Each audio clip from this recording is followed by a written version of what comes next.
Hello everyone. Question है the diagram in figure show in the combination of the two pulley P1 and P2 pushed to lift up a load W. कह रहे दो pulley हैं, एक P1 है और एक P2 है। P1 से एक लोड लगा हुआ है जो W है। कह रहा है कि state the kind of pulley P1 and P2। बताना है आपको P1 और P2 किस तरीके की पुल्ली हैं। तो P1 और P2 किस तरीके की पुल्ली है। आप देख रहे हैं कि ये एक फ्रेम के साथ फिक्स्ड है, तो फिक्स्ड है तो ये फिक्स्ड पुल्ली हो गया। P2 कैसा पुल्ली हो गया, फिक्स्ड पुल्ली हो गया। और P1 कैसा हो गया, मूवेबल पुल्ली हो गया। कैसा हो गया, ये मूवेबल पुल्ली हो गया।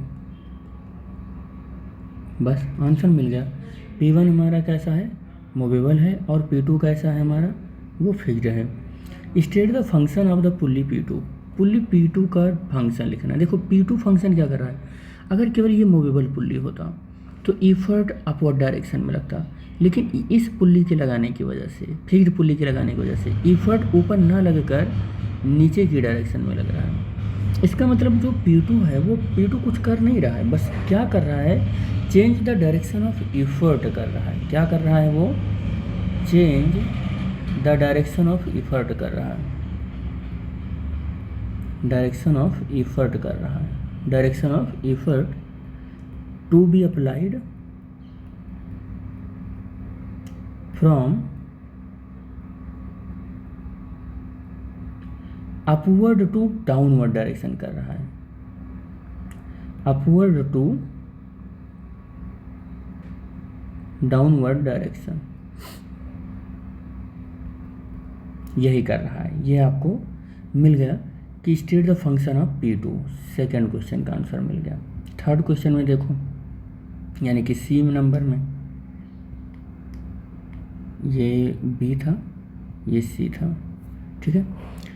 कह रहा है if the free end C, अगर फ्री इंड C पर स्ट्रिंग मूव कर रही हो डिस्टेंस x, तो लोड कितना मूव करेगा। तो हमें पता है कि मूवेबल पुल्ली की केस में, इस तरीके की पुल्ली की केस में अगर इफर्ट x चल रहा है तो ये कितना चलेगा, x/2 चलेगा। अगर इफर्ट का मूवमेंट x है तो लोड का मूवमेंट कितना होगा, मूवमेंट कितना होगा, वो x/2 होगा। इसका भी आंसर आपको मिल गया, ठीक है।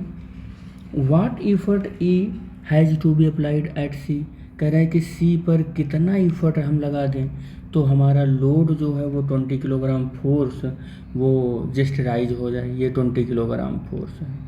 तो इफर्ट हमारे पास कितना है, इफर्ट हमारे पास T के इक्वल है, और लोड हमारे पास कितना है, लोड का मतलब W कितना है हमारे पास, 2T के इक्वल है। ये T और यहाँ का T 2T के इक्वल है।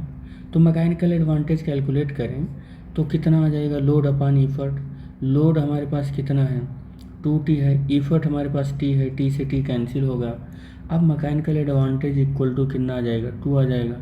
और मैकेनिकल एडवांटेज इक्वल टू एक फार्मूला और होता है, लोड अपॉन इफर्ट। अब मैकेनिकल एडवांटेज 2 है, लोड 20 किलोग्राम फोर्स है और इफर्ट E है। अब इसको अगर हम सॉल्व करेंगे तो E इक्वल टू कितना आ जाएगा, 20/2 कितना आ जाएगा, effort is equal to 10 kilogram force. तो कह रहा है कि 20 किलोग्राम फोर्स के लोड को उठाने के लिए 10 किलोग्राम आप क्या करो, आप फोर्स लगा दो। तो इस क्वेश्चन का भी आंसर आ गया बेटे।